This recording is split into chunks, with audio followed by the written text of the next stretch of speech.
probably a first-team All-ACC guy for Steve Forbes now in his 4th season at Wake Forest. Who's had pretty good luck with that. And John Shire in year number 2 at the helm for the Duke Blue Devils, and we are underway.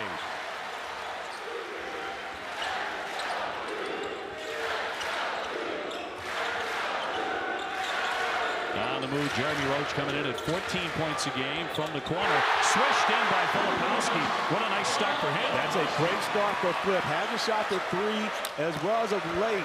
And has been a little bit in a rut from a scoring standpoint, but great start for him to get one to go for 3. So we come on the air talking about both teams' offenses, and you're looking at a Wake Forest team that can really fill it up. And this guy in particular, as Sallis dumps it off to Boopy Miller, who gets it back to the star, and he can't cash in on the first opportunity. And a whistle and a foul immediately in the rebounding fray inside this first minute of play at Cameron Indoor. Kind of a late arriving crowd here tonight. The foul will go against Mark Mitchell of Duke as we give you 80 points a game on the offensive side for Wake Forest.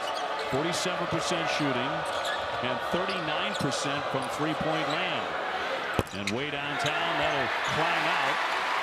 Reed off target with his first long one. Back-to-back 3-point attempt for Wake Forest. One of the things Steve Forbes wants to see is his team attack the paint. Filipowski on the baseline, lost it, then it goes back over to the Demon Deacons, who, by the way, are 0-3 against Quad 1, so they really need the win. You think they're in at this point anyway? I believe they're an NCAA tournament team. Of course, you've got a season to be able to finish, and a win on this floor will go a long way for them. But this is one of the better teams, not only in the ACC, but nationally, especially since they got Efton Reed out. Efton Reed giving it off underneath for a slam by Andrew Carr. A couple of bigs get together there. And you see the double team by the Blue Devils, and great recognition by Efton Reed, but more importantly, Andrew Carr cutting to the basket. Reed also a Gonzaga transfer. Talking about Hunter Sallis as well. He'll push off there by McCain. And that one's going to be tipped. And we'll go the other way. And another whistle. We've had a bevy of those early. Efton Reed going one-on-one. You see Mark Mitchell coming over late, but Reed being able to get to the baseline, drops it off for an easy 2 points for Andrew Carr, sneaking in along the baseline. Carr getting 14 and 7. He's 6'10", Reed 7 feet. They can bring Matthew Marsh off the bench at 7'1", so there's serious size here for Wake Forest. And that's a problem for the Blue Devils, who want to play 3 guards, because you want Mark Mitchell guarding the best offensive player, but if you do that, there's going to be a mismatch inside. Boopy from downtown. The point guard can't hit it. Duke in transition. That's the first thing that Steve Forbes was talking about today. The transition baskets just cannot allow them. You got to get back defensively against Duke. McCain shredding the D off the window for 2. Great decision by Jared McCain, driving it to the paint, recognizing he's got a bigger defender in Carr guarding him on the perimeter. Gets to the rim for the easy 2. His last 14 games, he's averaging over 15 points per contest. It's wonderful to watch that when you're looking at a freshman mature so quickly. Carr. Oh, great spin to lay it in. What a beautiful play. And that should not happen, Obi. You got a 6'11" guy going off the bounce, beating a guard to the rim. The nice spin move for the finish. So there's highlight number 1 tonight from the corner. Proctor. Filipowski went sprawling there. Whistle here against Wake Forest. It's early, Obi, but that's a foul Efton Reed cannot pick up. He's too valuable.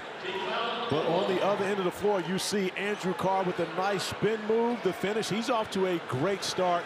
And on the other end of the floor, you see Jared McCain, the distraction, getting Carr to look at the floor and then getting to the rim for the bucket. Pull up pop, that'll rattle home. Roach will knock down the basket.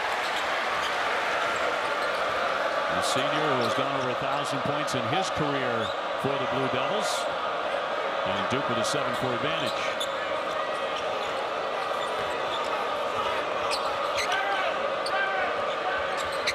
Miller running the show.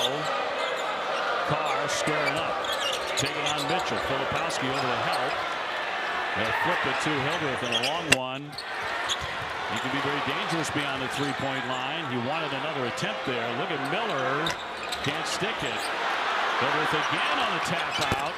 And that won't drop. And Filipowski off his hands and out of play. But that's going to be the second foul on Efton Reed, OB. We talked about how valuable he was. He just had 2 offensive rebounds on the same possession. But here you see swiping through, making contact, hitting flip in the head. That's going to be the second foul, and Efton Reed going to have to take a seat just over 3 minutes in. Now the 7'1" junior from Richmond, Virginia originally, hitting the bench in quick foul trouble. Mitchell with a touch. An errant pass, and he threw it away. Low for Hildreth, deep in the corner, catches, fires off the side of the backboard. Got his miss back. Sallis will drive it and stuff it. Smart play by Sallis, recognizing Proctor got out to run him off the three-point line. Straight point A to B, getting to the rim for the finish. Sallis just dropped 33 on NC State. Had us thinking maybe he was going to be ACC Player of the Week. Long one on the way and swished in. Nice stroke by Roach, right on target.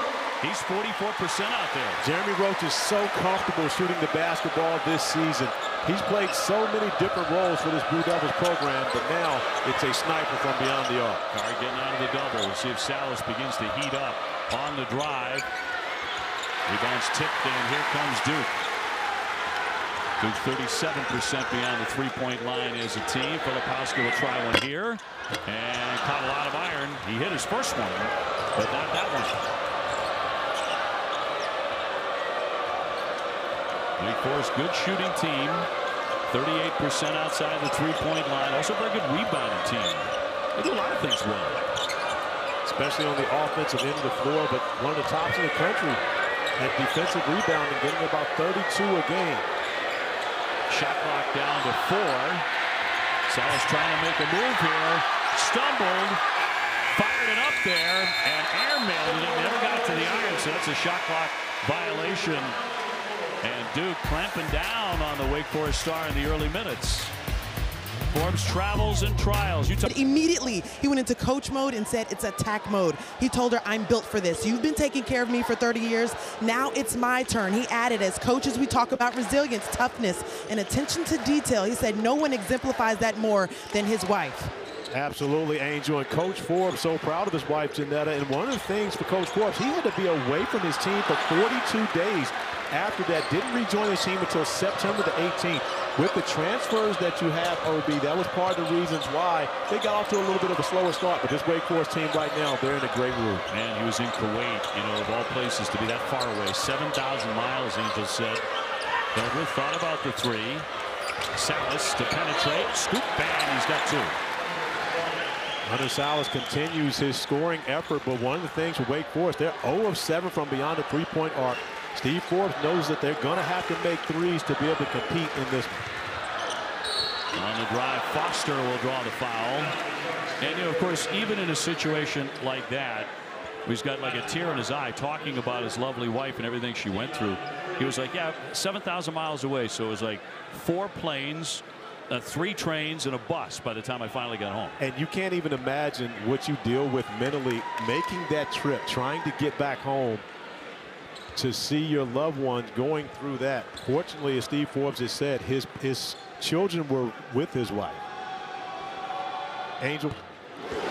Well, guys, he said that it's actually made him a better person. He doesn't take work home now. He said now he goes home and he says, you know what? It's been a great day. We may have taken a loss, but it's a great day. He's loving having time with his wife. Said she's trending in the right direction. And even at shoot-around, something happened in shoot-around where they were missing a couple of shots. He came to us and said, it's okay. It's a great day. So perspective. Yeah, so I'm not going to be yelling today. This is a good day. But isn't Steve Forbes one of those guys that just comes across like every day is a great day, though? He's just, I mean, he's got a very upbeat personality.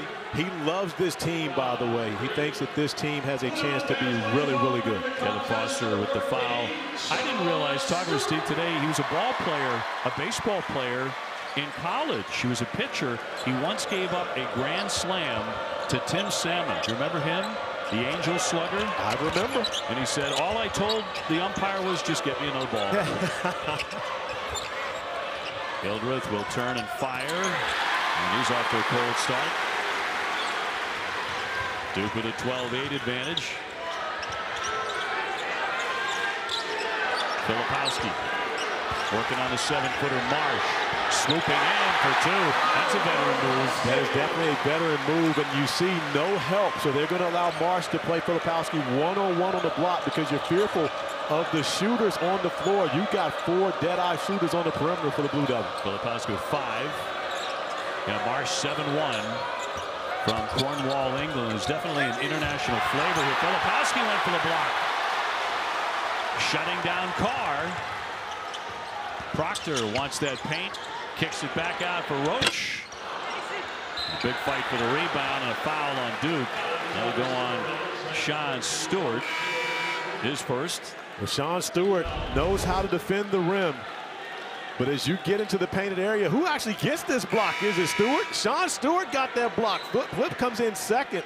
So that's going to be Sean Stewart's block, who, of course, has the great vertical leap, breaking Zion Williamson's Duke record for vertical leap. So you would expect for Sean to be able to go out there and block a couple shots. 36 inches, the standing vertical. That's the program record.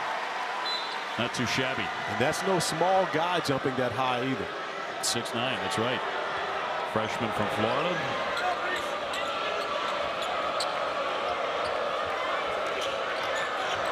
Kevin Boopy Miller on the move. A kick here for Frederickson. He can be a very dangerous shooter at 43%. Excellent shooters on both sides here on this big Monday. But Wake is 0 for 8 beyond the three-point line. So a very chilly start for the Demon Deacons from three-point lane. Ryan Young into the game now. Here's McCain to line it up. And there's going to be a whistle before that basket, so no hoop there. They'll get Stewart for his second foul off the ball. So no hoop. 11:56 to go first half. Duke on match with Wake Forest right now, wanting to call a play on that possession. Coach Shire was look out for the pedestrian crosswalk, guys. Slow it down. Wake with the ball. Miller over the top. Reed back in, playing with 2 fouls right now. Banging with Young. He'll hook it short. Another rebound by Jared McCain, who's been awesome on the glass as of late. But you see Efton Reed back on the floor with those 2 fouls. Steve Ford recognizing they can't get back into this without Efton. Mitchell looking to get involved, and he's headed for the line. Mark Mitchell looked good on Saturday against Boston College. 17 points to lead the way. 6 out of 7 shooting. Duke had 5 men in double figures. Shire was really more impressed by their defensive effort. Foul there will go against Monsanto. And around and out there by Mitchell, who hit 73%. Averaging about 15 and 8 per game for the 6'9" sophomore. And another one coming. Duke number 9 in the poll released late today in the Associated Press. As UConn remains number 1. But look at that. Jared McCain once again getting involved in the mix, getting the rebound off of a free throw. Proctor launches. Got a good look. Yeah, and that's normally the ones that you make of when you get offensive rebound, especially off of a free throw miss. This guy will not hold up in any way whatsoever. No. Monsanto is locked and loaded. He gets beyond half court, and he's in range. But Wake Forest still 0 for from beyond the three-point arc. 0 for 9. Young batting that one to the point guard. Here comes Miller. Monsanto going cross court. Frederickson, no. These are great shooters missing threes. Now 0 for 10 from Wake Forest. We talked to Steve Forbes. He said they're going to have to make shots in this building in order to get a win. It has not been a good start from beyond the arc. No, to put it mildly, 0 for 10, and yet it's 14-8. Mitchell in that paint, lost it. It's going to stay on this end, deflected by Wake. The officials tonight, Ted Valentine, Lee Cassell, and Clarence Armstrong. And coming up next on ESPN, number 6 Kansas taking on Texas Tech in Lubbock. That is on the way as soon as we are finished up at Cameron Indoor, where Wake Forest has not won since January 11 of 1997. They've come close several times. Last year, just a 2-point loss here. 75-73. McCain has it stripped, and Duke will maintain possession. Shot clock down to 2.7. Obi, when we mentioned that in our open, I got a text message from two of my good friends as we see Jared McCain trying to drive the lane. Hunter Sallis doing a great job, but one of them being Grant Hill and the other Randolph Childress. And Grant not happy about the fact that he lost here in '94, his last year, off a step back from Randolph. So still a little bad blood over the times when the Demon Deacons were able to win in this building. Miller launching, no. By the way, I could put together an all-time all-star team, just your good friends. Oh, yeah. You could absolutely do that. Who text you during the course of the game. Oh, I got more coming. Don't worry. We got shout-outs all night. I know. Filipowski, a strong move, and will draw the foul. Inside 10 minutes to go first half here.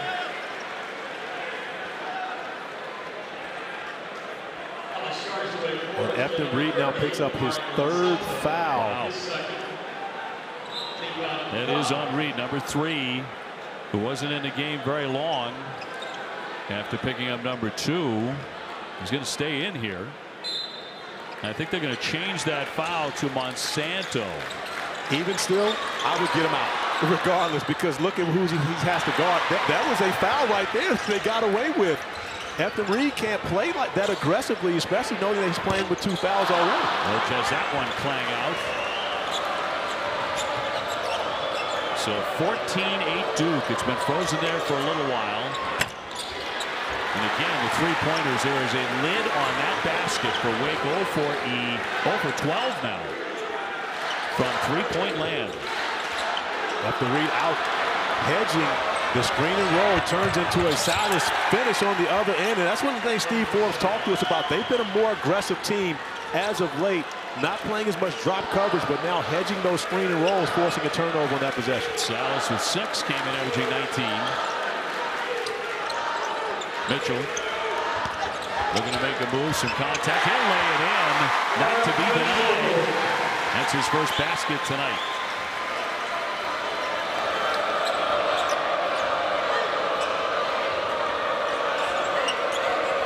Now Wake came in with a lot of really good offensive credentials. They haven't shown it yet.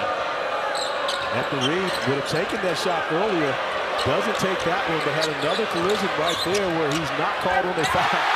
Mitchell coming over to help out defensively. Got the block. Down the lane, stumbling a bit. Filipowski snatches the board.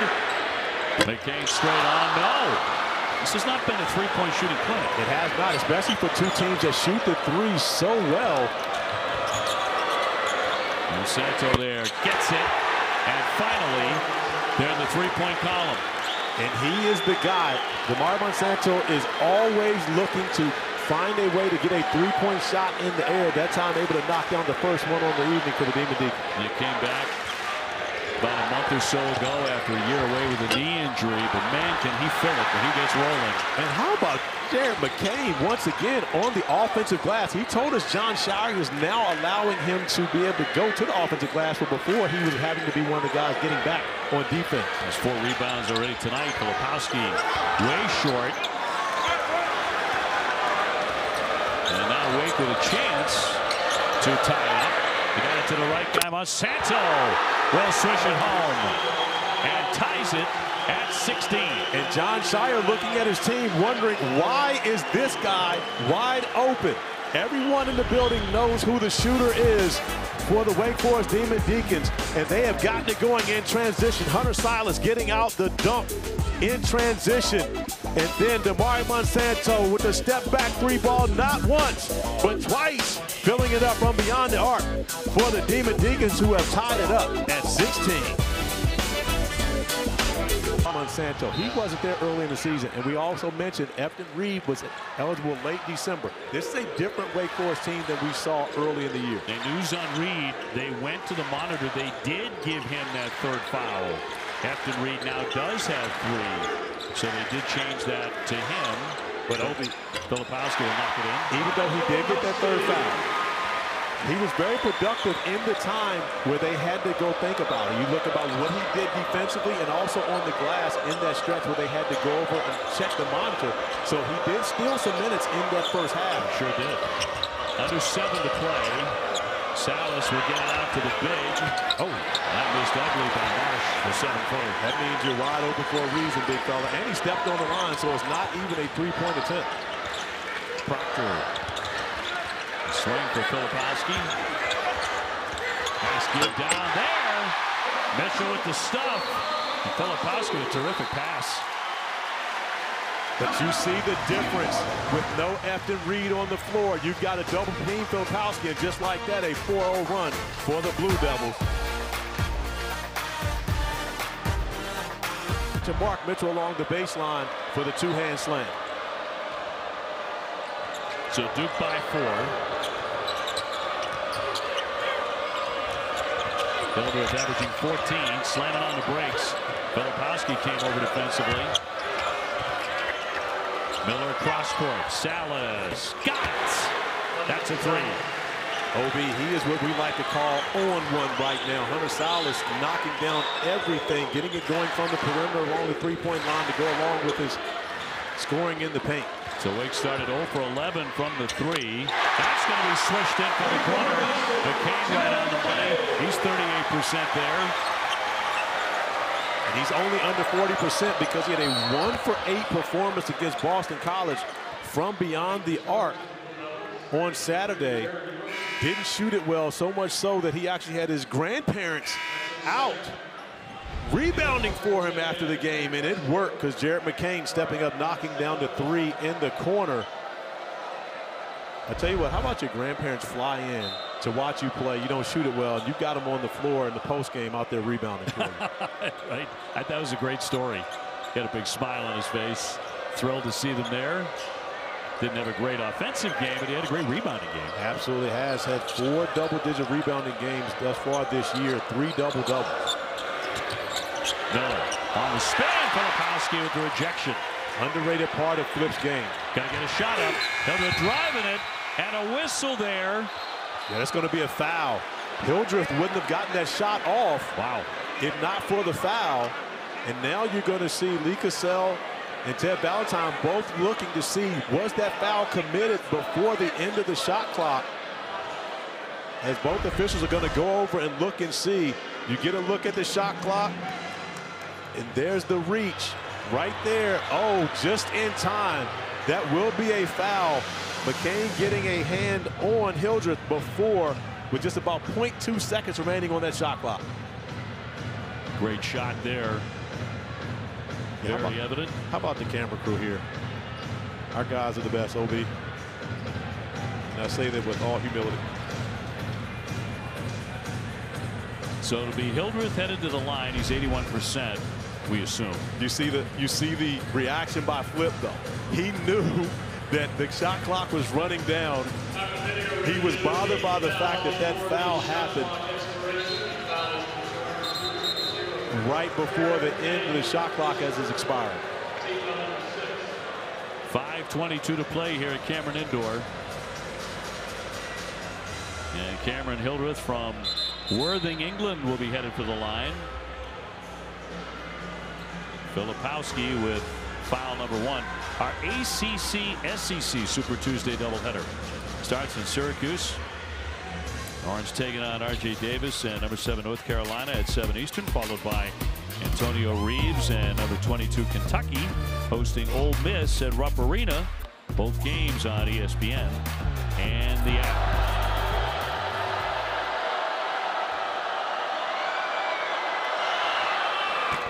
With the guy who's had some big games scoring-wise, at 25 against Florida State, 23 against Miami. They really rely on his ability to hit the three-pointer. And Obi, this is a team that comes in shooting over 80% from the free throw line, second nationally. But the last time we had Wake Forest on Big Monday, they did not have a very good free throw shooting day. And now you see Hildreth go to the line and miss 2. Is it us? Maybe it's you. I didn't want to say it. Thanks, partner. Thanks, partner. Proctor. Picked off by Hildreth. Filipowski out front of him to play defense and does a good job of it. Couldn't connect on it. Sallis, no. Great job defensively by Filipowski to get back and go vertically, not picking up the foul on the break. Filipowski wants it again from downtown. Well, he hit his first one. He's missed the last couple. Both teams have missed a lot of good looks from beyond the arc, especially, and that's just a careless turnover by Miller. McCain with a pick. Here's Foster. No. And a scrap for it. It'll stay on this end.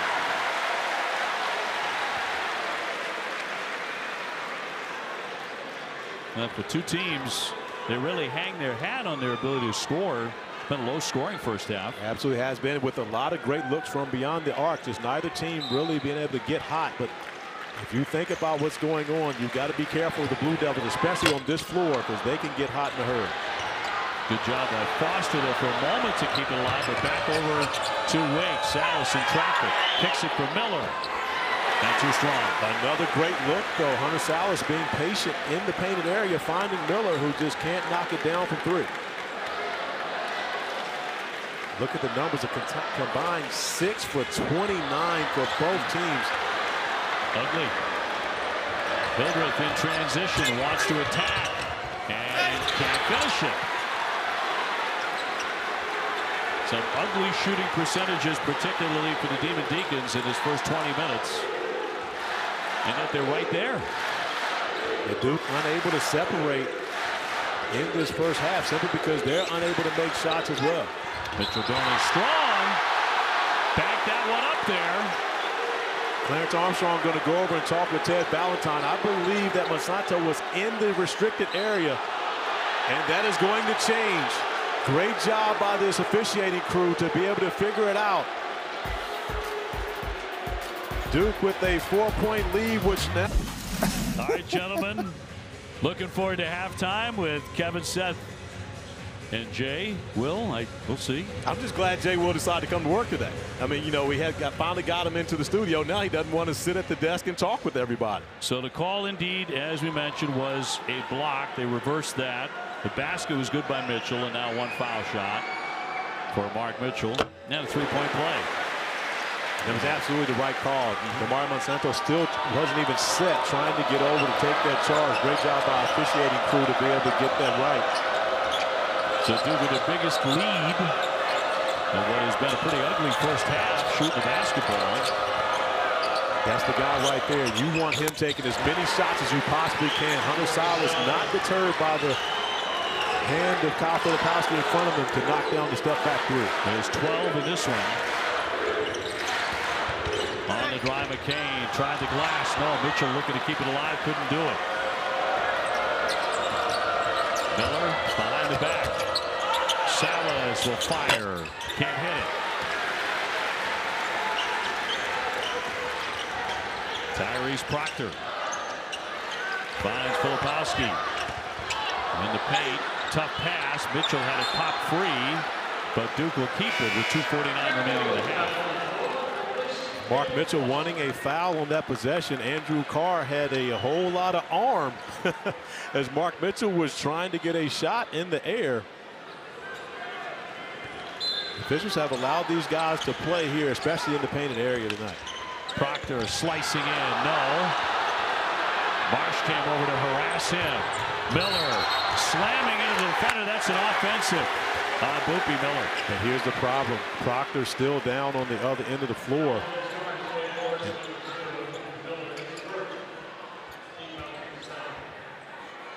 Miller picking up his first foul, and Proctor slow to rise, but he is up. Just listen in here. Didn't hear a thing. That's called string music, OB. Yeah. That is string music right there. That means you are pure from beyond that arc. When you step back and knock it down over a contested hand like that. And those are just the beautiful sounds of the game. Former McDonald's All-American from Omaha, Nebraska. Got a bunch of McDonald's All-Americans in the mix. Hunter Sallis has been the best one thus far, but of course, you know, Duke has a roster full of McDonald's All-Americans, one to another right there. Filipowski open again. 26-22.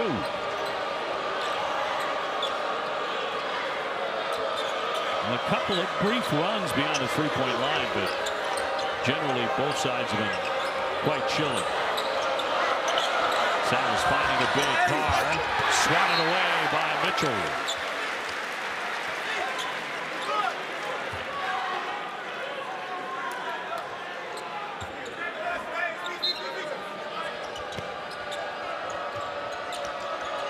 Take a look at the 4 former McDonald's All-Americans at Duke. You're talking about the list.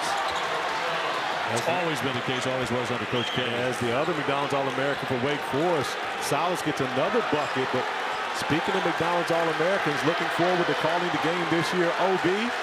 One of my guys, Cooper Flagg, on his way to Duke next year. Talk with Mom Kelly pregame. So Cooper and his older brother, by 1 minute, older twin Ace Kelly, all checking out the game right now as we get a look at who's got next. The #1 recruit in 2024, projected #1 pick in the 2025 draft, and signed with Duke on November 8th.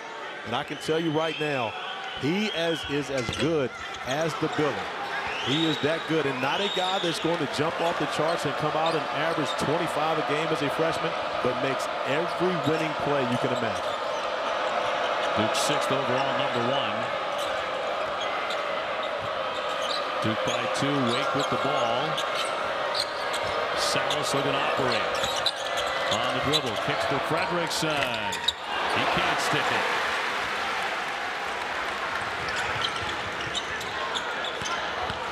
The big guy down the lane lost his footing, but that's because he got hit. As Filipowski goes down with 1:07 to go in the half. Love the drive by Filipowski. However, at the top of the key, catching it, the jab step, and getting downhill. Also understanding that the shots aren't falling from beyond the three-point arc. That's the time to drive it to the rim, try to get some contact, and get to the free throw line. Now, that's been a big miss, of course, for Wake Forest. Efton Reed, 3 fouls. The 7-footer, the junior, hasn't played much. But Obi, we go back to the early minutes of this game where Efton Reed comes from across the lane and pretty much hip checks Kyle Filipowski to pick up that first foul. I said then, those are the fouls you can't get because they come back to haunt you later. Yep. And now Efton Reed has had to watch pretty much the final 10 minutes of this first half. You had a notion. Well, no one's making anything in this game. Even foul shooting has been a challenge. Reed, by the way, just 8 minutes and did not score. His big rebounding presence, gets 9 a game. 27-24. Here's hoping the second half they have their shooter's eye on both sides. Miller will kick it out. And Santo, you do not have to tell him to shoot it. He's going to drive. 40 seconds before the break. Foster turns around, gets the word from Shire. Filipowski up top.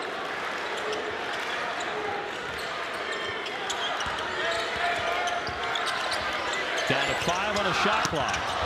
On the cut, and that's going to be kicked away. It's going to stay on this end. It's off Wake Forest. And Wake Forest got away with one on that possession. That was actually a triple team on Filipowski right there. Opening up. They're going to change their minds again. Yeah, and I believe that's the right call. But you see 3 defenders in black around Filipowski and Jared McCain. Ooh, did Carr hit that on the way out? Not sure it should have been overturned. In any event, 10 seconds. Miller off the window and draws the foul too.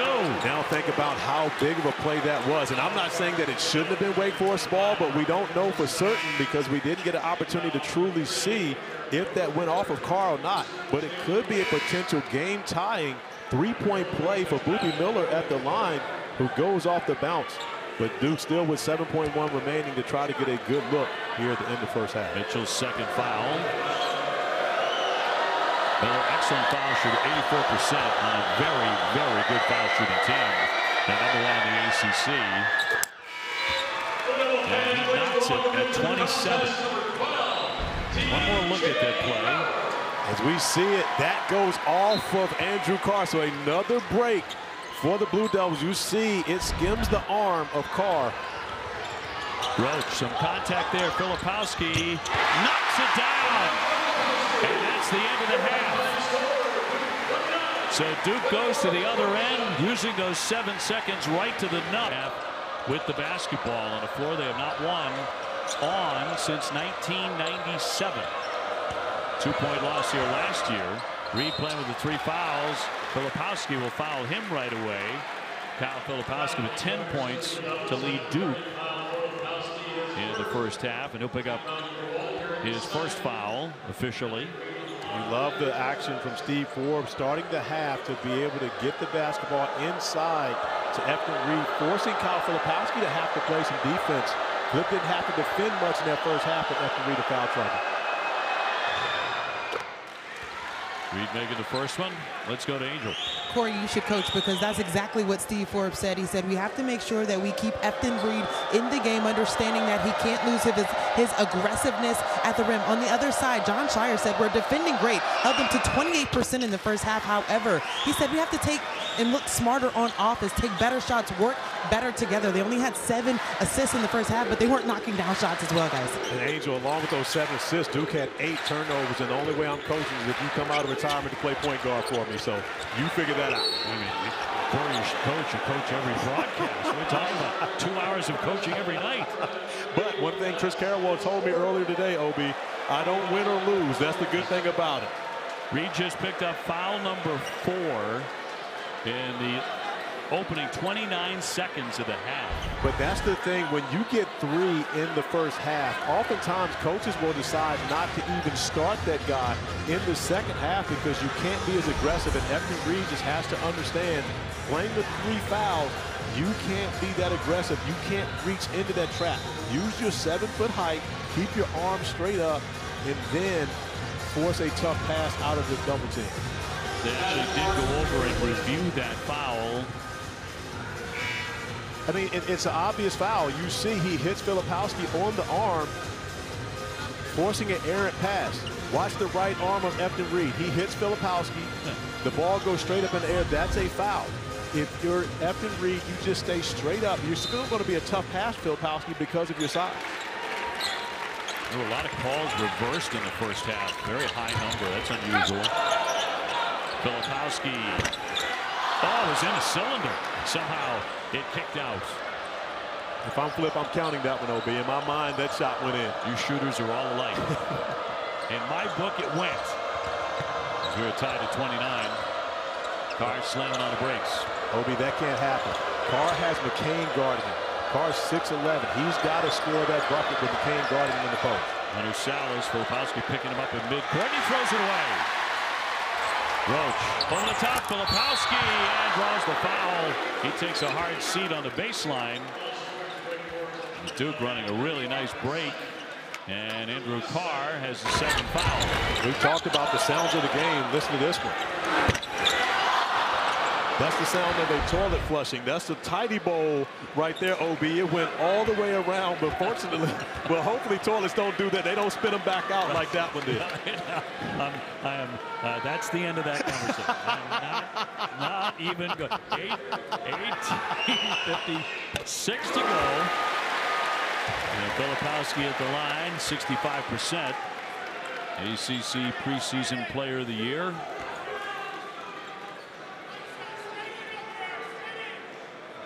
And another one on the way. Duke on top by 1.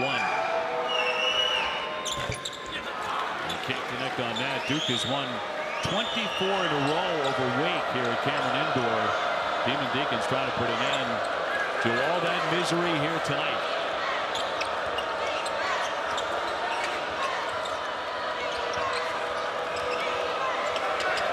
Carr beating Sallis in the lane. No, that's a shot he typically hits.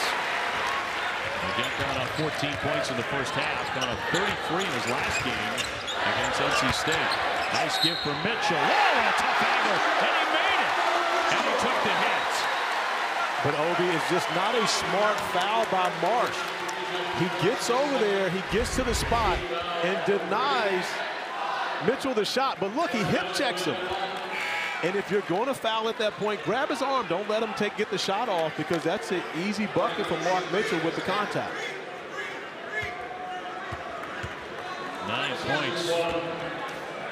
Nobody there, but take the basket. And a three-point play for the 6'9" sophomore.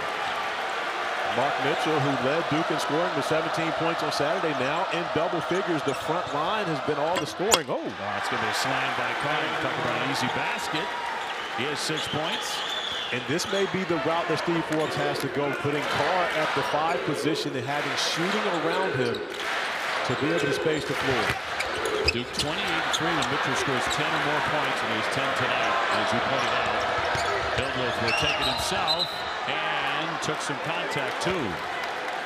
So he'll be headed to the line. He's having a hard time converting the shots, but he's an excellent foul shooter. Proctor, foul number 1. Obi Mark Mitchell after the bucket, looking to the fans. And wait a minute, you can't just leave the guy hanging, Mark. He got the fist bump going out there. You know what? See, he wouldn't do that to the crazies. No, but he made one of the best baskets all night on that play. He should have gotten high fives from about 15 people. Yeah, but OBC, my guy right here, maybe it's the chain. It may be the chain, OB. That may be why he got left hanging on that possession. Mark Mitchell saw the chain and said, I'm not fist bumping this. That is a confident man. Tied at 33. That's on the curl. Swooping in. Not a clean shot. Off the glass. Great job by Roach getting it over the outstretched hand, and Carr coming over to block that shot. Boopie Miller again, 4 assists, 16 points a game. Running the offense for Steve Forbes.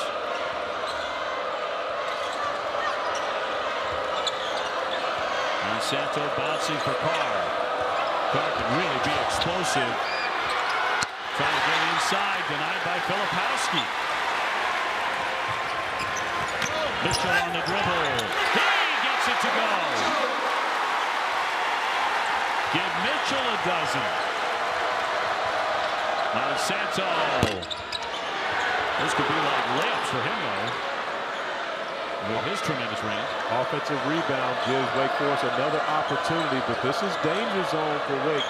Even though Duke is on a 4-0 run, you can't allow them to get momentum going. Penetration, but no, by the point guard. And this is how they do it, getting out in transition, pulling up from 3. Nothing but net by McCain. And a timeout, Wake Forest.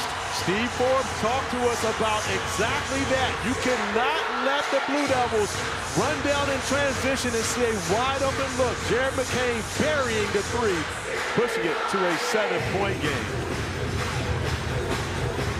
She loved watching her son knock down the 3 ball in that last possession. So he's doing it again as far as hitting the glass the way he's been lately. He has 8 points, 9 rebounds already. He's got the 9 rebounds, and he was talking to us in and shoot-around today. He was telling me and Angel Gray he was going to go get a tip dunk at some point now that John Childs allowed him to go to the offensive glass. All right, so there's the prediction. He's 6'3", Angel, but man, he can get to that rim. He has 3 double-digit rebounding games, 3 in the last 4. He said it's the energy that you bring. It really reminds me of Dennis Rodman and how he said he would watch his teammates shoot and shoot around and just see how they would miss the ball. He said if it was long, it was going to be a 3 ball. Seeing if it was blocked, always aware of what he needs to do to get an extra possession for his team. And Angel, of course, Jared paints his fingernails similar to Dennis Rodman, so maybe that's the key to the rebounding. And Carr on the other end of the timeout with a slam for Steve Forbes. Proctor lines up a long one, but short. And all tangled up here as Boopie Miller went down. And right over the back, McCain took a tumble. And that'll be his second foul. 15:52 to go here in the second half. Talking about fingernails tonight. Paint those nails. You look good, you play good. So far, he's playing good. But on the other side, Abramo Zanka, he came up to me before the game and he said, just let McCain know that my nails look better. So I don't know if you guys want to grade this or not. I do like the fact that Zanka has his more festive around Valentine's Day. And, you know, for McCain, he's sticking with the Blue Devil Blue. Yeah, Angel, you can't let the other player know that, though, because now it seems like they influenced you to do it. See, that's the only problem I have with that. You can't let someone else know about it. It's got to be your own original. Wake with the ball down 5. Hildreth got the pass off Carr's hand. That would have been a very difficult one to handle. And 5 turnovers for the Demon Deacons. There's Duke, one of the stingiest in the country, about 9 turnovers a game. Filipowski with a touch. One-on-one with Carr. Got airborne and he gave it away. Monsanto in transition. Off the 3-point line. Will fire. Can't stick it. Great look by Monsanto. We know he can knock it down from 3. Just unable to get that one to go. But Jeremy Roach did a great job of disrupting his rhythm on the first 3. Well, if you missed the first half and Wake Forest shooting threes, good for you because they were 0 for 11 to start before they started to hit a few. Mitchell gets 2 and now has 14.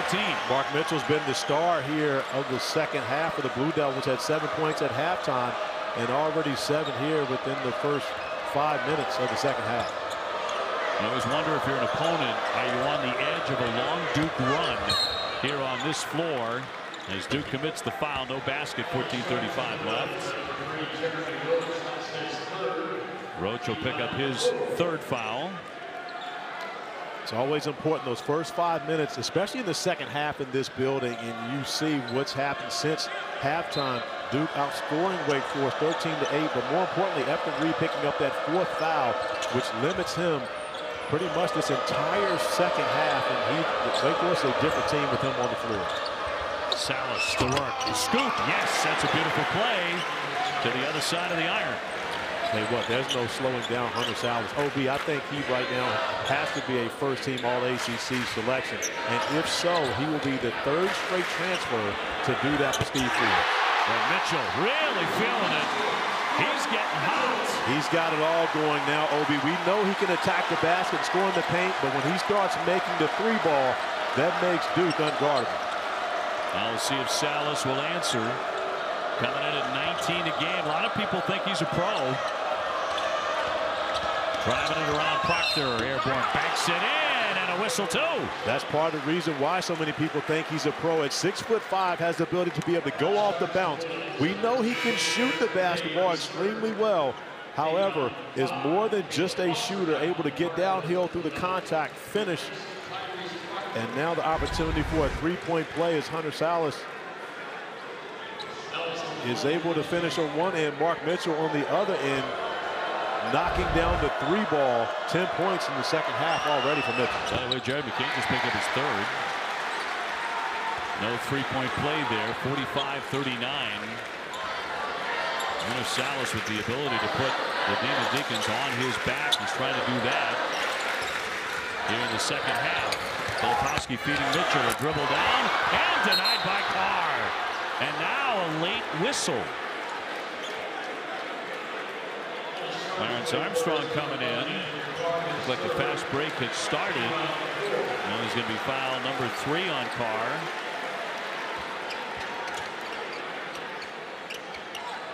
With 13.5 minutes to play. So Mitchell headed to the line. But Obi, what Duke is exploiting right now with Carr having to guard Filipowski, it's a much smaller Wake Forest lineup, which means that who do they have with size to deal with Mark Mitchell, especially once he gets into the paint areas? And the kind of player that he is, so aggressive to the rack. But also when you see he starts to build that confidence. Now as he makes a couple at the rim, now he's stepping back, shooting the 3 ball. Sure. Attacking, getting to the free throw line. It's opened up his whole game.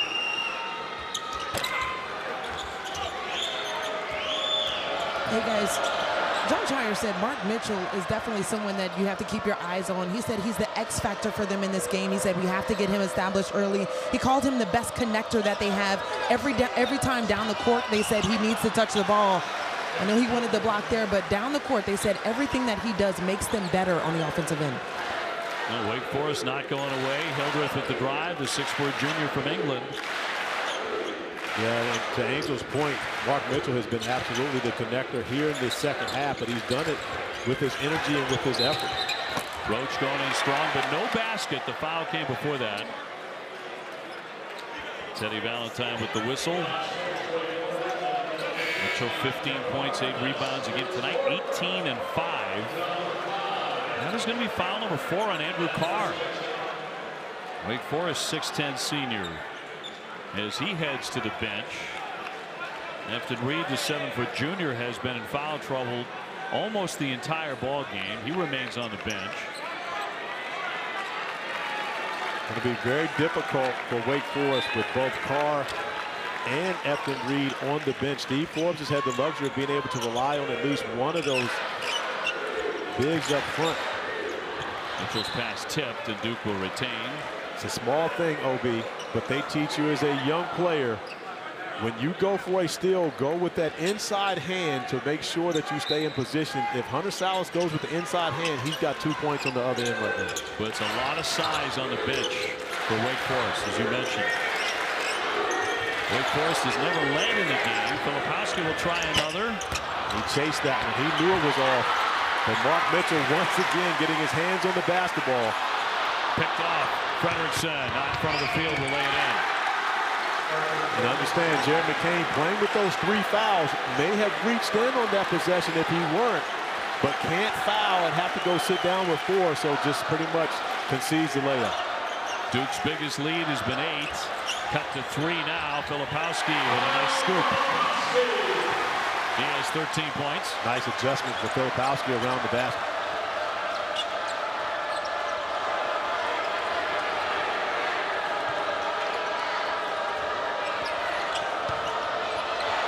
Hildreth and a turnover.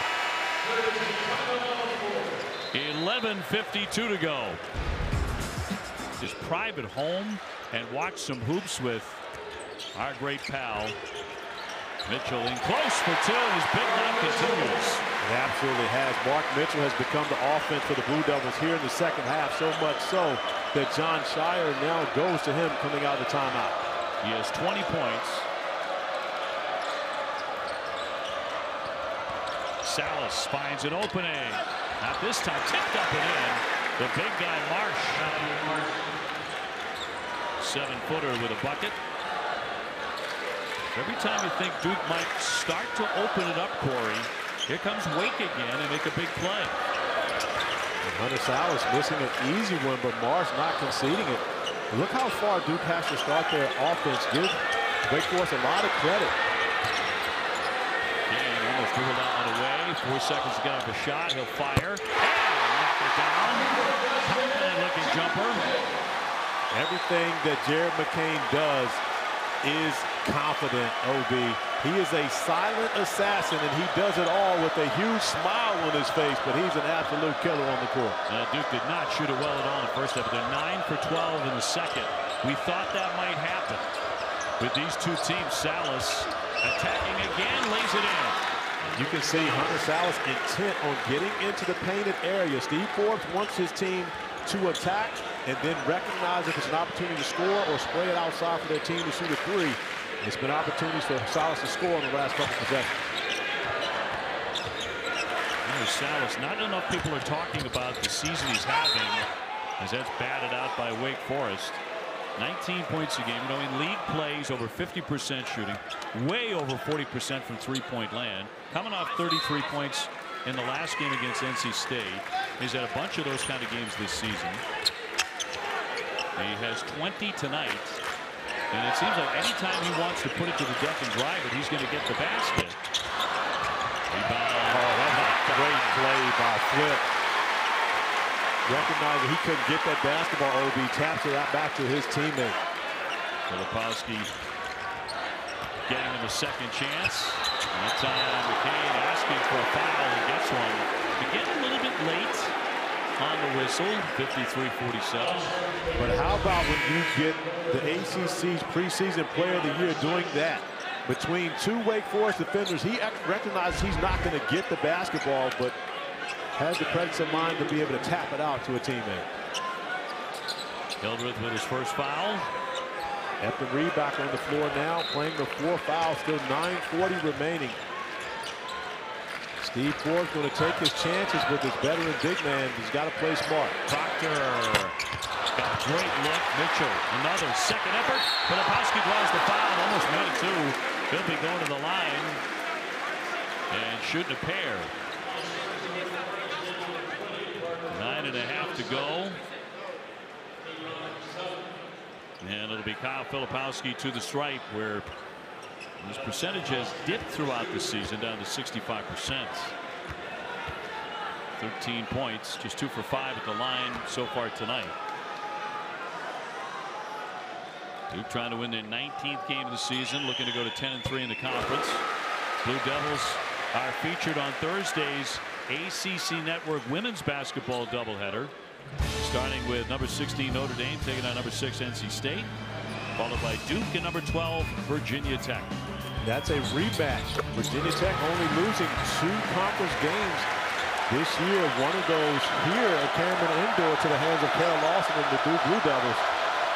So they'll be looking for some get back in the castle.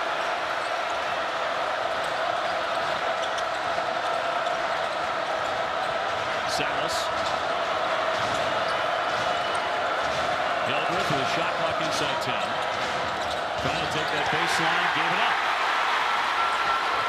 Foster to Mitchell. No!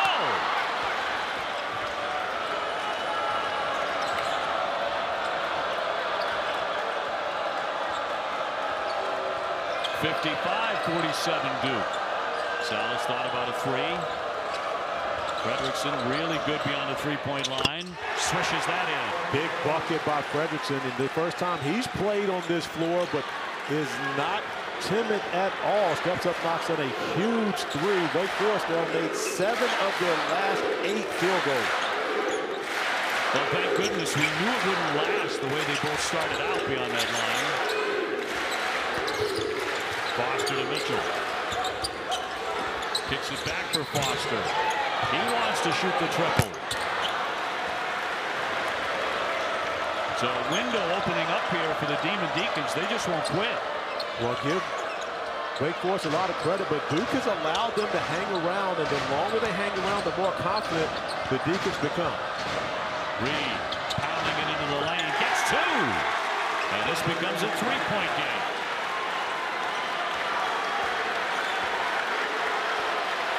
Wake Forest winless on this court since 1997.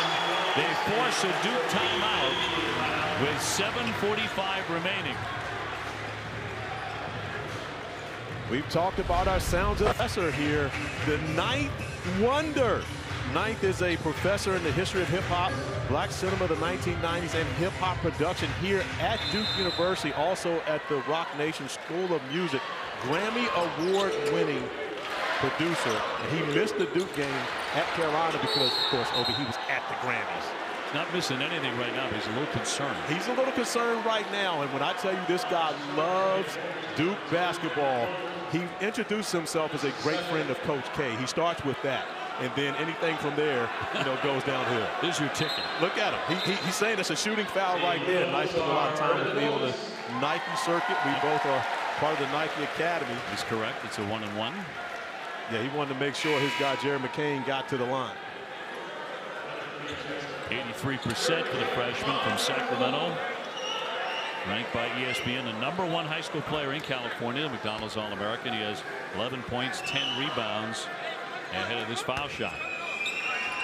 And now his 4th double-double on the season and 5th double-figure rebounding game as a guard. And we asked him pregame, what's going on with this rebounding? He said, coaches let me go to the offensive glass now. So he's excited about that. Not many guys would be as excited as he was about being able to crash the offensive glass. Man, is he crashing. So it's Duke 57, Wake 52. Wake has been trailing all night. And Filipowski with the theft. Well, I believe Flip is a very underrated defender. Pass got tipped. On the move, McCain. Back to the big guy. Filipowski got hit on the side of the head, but it's another one in close. A smart play by McCain, playing off 2 feet in the paint, not being in a hurry, taking his time and handing it off the flip. Reed going inside. That's a blocking foul. And for just a split second, everybody in the Wake side feared maybe that was foul number 5. Well, and they would have had good reason to fear that, because when you look at that play, if you see the arm extend, that's normally an automatic offensive foul. Let's watch the left arm, and we won't get to see it from that angle. But if Efton Reed's left arm extends, that's an offensive foul. And fortunately for Efton Reed, as John Shire looks at the replay, something went haywire there on the pass, and it's right back to Duke. And it's 9 turnovers for Wake Forest. And I know it's taboo here in this building to talk about a North Carolina guy. However, my man Sheed would say, ball don't lie. Efton Reed's fortunate to still be in this game, which most likely would have been his 5th foul. And Shire had more than a beat. Foster. McCain will fire. Sallis with the board. Finds Hildreth. Duke getting back quickly on defense. Sallis spinning, shooting. That won't roll in for him. He won't miss many of those. But Obi, we've talked about, this Wake Forest team has 4 guys that average over 14 points per game. The only one who's been able to get anything going offensively has been Sallis. He has 20. No one else in double figures for the Deacons. Filipowski went up strong and laid it in. And Filipowski gets all the glory for that, but Jeremy Rose did a great job manipulating the screen and roll action, staying patient, similar to what we saw from McCain a couple possessions ago. Duke with their biggest lead tonight.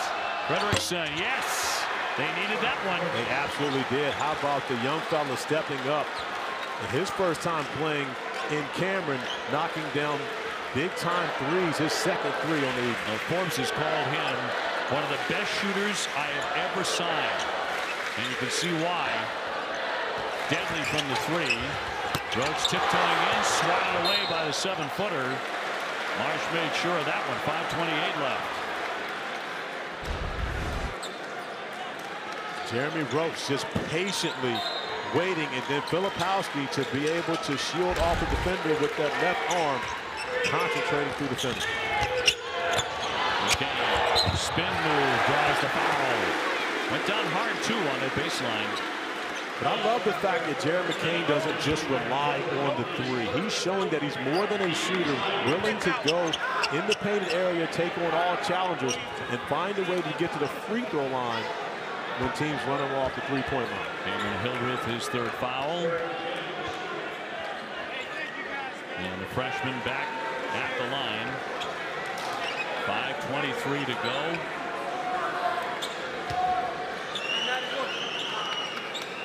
Wake Forest, a team averaging 81 points per game. And stuck at 55 right now after a cold shooting first half. And the game has been tied 3 or 4 times, but Wake has never had the lead.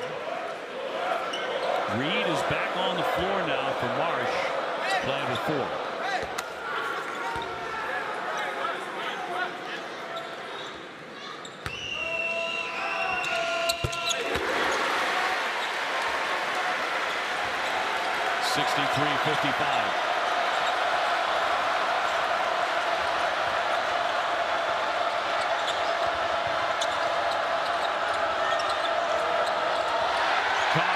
To go after it.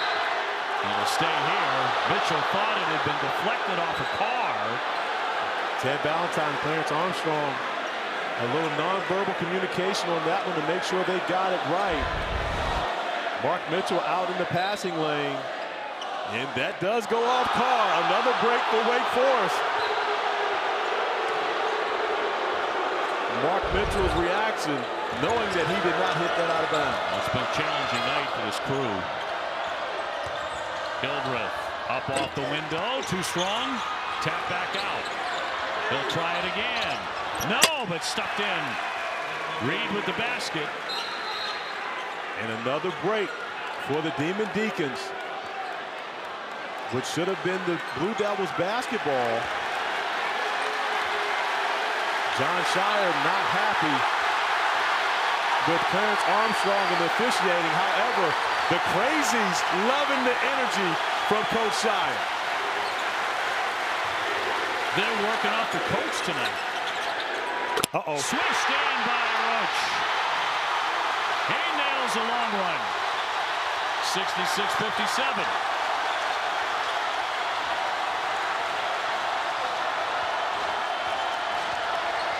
Reed to the paint. Rebound's going to be tapped off of Duke. Obi, you know the one thing that's missing, Angel, you'll recognize this as well. Have we seen anyone smack the floor for the Blue Devils yet? Isn't this the time of the game where we normally see guys getting back, smacking their hands on the floor in the defensive stance? You did for decades, didn't you? Bounce feed for Carr. Carr wants it badly, and give him two. The game is too fast, guys. I mean, the pace right now, if you smack the floor, you might have someone blowing past you. So at this point, stay disciplined, but also hungry. Angel, that used to be my trick back in the day. I would see Wojo smack the floor, and I was gone like the road runner. Every time I saw him go to smack that floor, that meant it was go time. Roach driving in. A little contact, he made it anyway. Roach with a dozen points. They want Reed to touch it again. To his right. Yes, that's a pretty shot. And after Reed delivering here down the stretch, Duke able to maintain that 7-point lead as Steve Forbes has a conversation with Lee Cassell. He's not happy about something, but he's one of the only, because I can tell you right now, that chain, that's crazy. That's super crazy right now. But I respect the confidence of my guy walking into Cameron with that chain on. You are not lying. So 3.5 minutes to play. Duke with the basketball and a 7-point advantage. Unable to go on to one of those outstanding Duke runs, and they give it away here to pull away, which we've seen so many times, and turn it over 12 times. That's higher than normal for them. That's different. That's a different level of aggressiveness, trapping the screen and roll for Wake Forest than what we saw from them earlier in the season. Steve Forbes told us they would be more aggressive against these Duke guards. Sallis, a determined move. Can't finish, though. Tapped out for Carr. They are all over Frederiksen every time he touches the ball outside that three. Eldred, he's bumped and a foul called. Shire on his sideline not too short. 2:58 left. The South Carolina women, the nation's only undefeated D1 team. They highlight our ESPN Thursday basketball doubleheader, squaring off against the Lady Vols in Knoxville. Coverage beginning at 7 o'clock Eastern.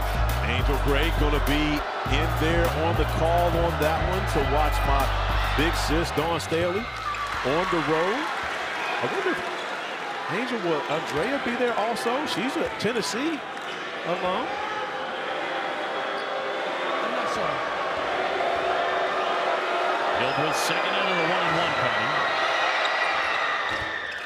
Obi, you just had a great experience yesterday in Columbia, South Carolina. You and Angel both. Angel and I both did, along with Rebecca Lobo. Had a great time there, and South Carolina is absolutely unstoppable. And just roll past a good UConn team. And they did that without the best post player in the country. They did. Yes, Cardozo was not even there. Foul here as McCain gets hit. And that'll be another foul on Hildreth. That'll be his fourth. But how about Jared McCain continuing to stay in attack mode, not settling for shots on the perimeter? He's showing that he has the ability to be able to get downhill and not only make plays for himself, but his teammates as well. 15 points, 10 rebounds, 4 assists for the talented freshman. And he adds to that. There are the parents and the grandparents checking it out. Lance is cleaning his teeth while watching the game, so you can see how locked in he is. First time I've seen anyone flossing in the middle. Well, that type of flossing anyway. I'm impressed. That gold chain is absolutely flossing, but a different type. You only have so many hours in a day. Patterson wants to live beyond that line. Reed gave up the dribble. Needs some help now. How about the defense by the Blue Devils on this possession, denying everything on the wing. Carr with a fall away. Sticks it anyway. Great offense beats good defense anytime, though. When you've got guys like Andrew Carr who can shoot the turnaround jumper over the good defense, that's one of the reasons why this Wake Forest team, in my opinion, is a tournament team. They're this good. They can come in here and compete with the Blue Devils, even on the road. Trying to come from behind and pick up their 17th win. They're 8-4 in the conference. Filipowski directing traffic. Foster to drive it. Heavy traffic, and he takes a hit. This is somewhere where anyone outside of Hildreth or Reed needs to be raising their hands, saying the foul is on them, because both those guys playing in with 4 fouls. And who ended up getting that foul?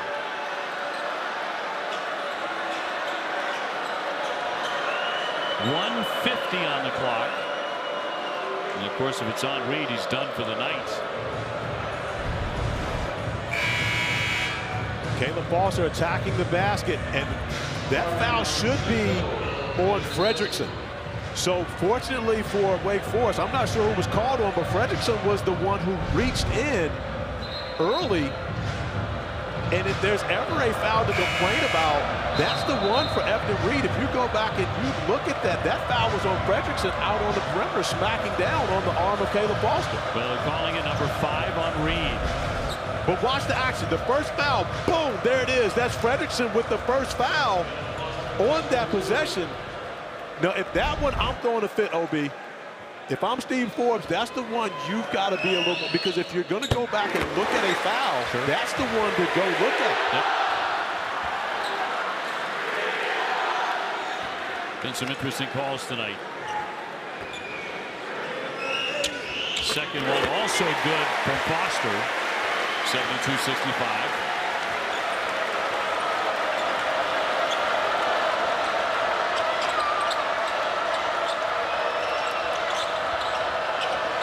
They need Hunter Sallis right now. He'll give it up. Fredrickson, and a foul on the floor. Took a long time off that clock. 1:31 to go. They'll get Foster for his 3rd foul.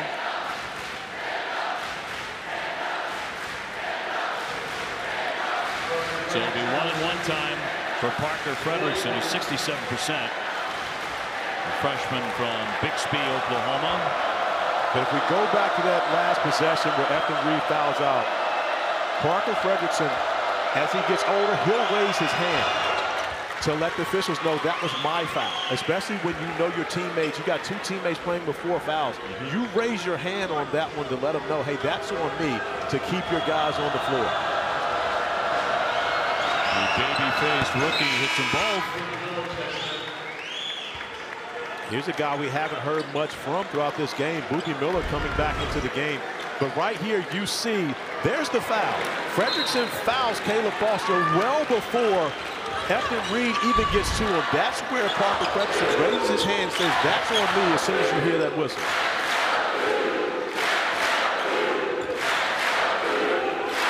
Duke up 5 and the ball. Caleb Foster. Here's Mitchell, has been a bright light tonight. Foster splits the defense. Got it down low. Filipowski lays it in. Just a different level of resistance against Wake Forest when Efton Reed is in the paint in comparison to anyone else for the Demon Deacons. Sallis in traffic, drops in a couple. Carr went down, and so did Sallis. Both of them. But let's hope Carr's okay. Sallis fell into the back of Carr's knee, and he's still down. So we'll take the break. 54.9 remaining. Sallis made it, but will he be able to continue?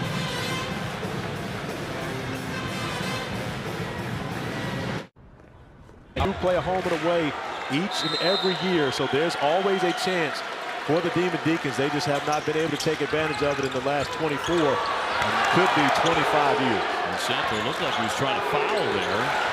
Mitchell, right at midcourt, gets it away to Filipowski. A lot of time going off that clock. But at this point, you've got to play out this possession. There you go. You come up with the steal. Monsanto picks it. Miller back to Monsanto. He can't bury it. Carr gets in the second crack at it. Here it comes.